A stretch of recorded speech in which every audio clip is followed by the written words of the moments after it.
kiriya cyatsinzwe gusa nkawe koko njye ibintu mutsindwa egizami mujya munsetsa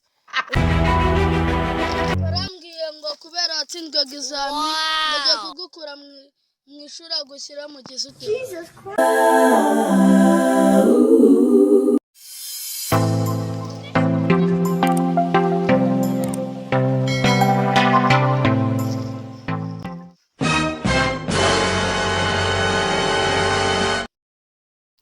reba nka kiriya cyatsinzwe gusa nkawe koko ikintu cy'ikigabo gitsindwa egizami gute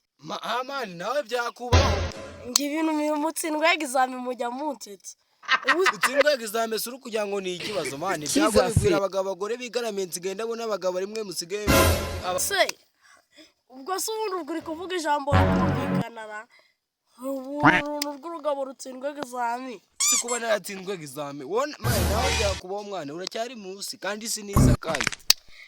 njyewe mba nakurebye n'umuntu ubundi igisigaye ni ukuzajya umuntu yisekera uruntu rw'urugabo se nkaho rutsindwa egizami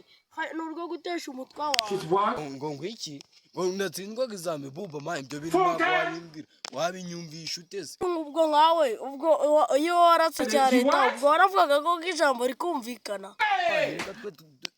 nta kibazo none se ubwo ugiye kunyita ibondo koko mu bantu mu Rwanda basanga miliyoni zingahe ubu umuntu witwa Fabrice nawe wagiyemo uvamo uri wowe utazi ubwenge do umuntu watsinzwe icya leta ntabwo uba waratsinze nimba waratsinze nta kibazo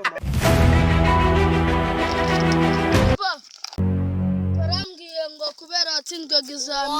bajya kugukura mu ishuri agushyira mu gisute. niko kubwiye ubwo se kugira ngo mu banyeshuri 40 bose se abari njyewe waherekeje ishuri ni wowe wariherekeje nye kuri bya bizami twakoze urambeshya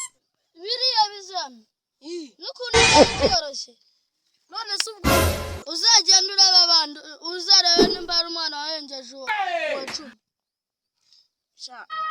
baranyibye sisiteme yaribeshye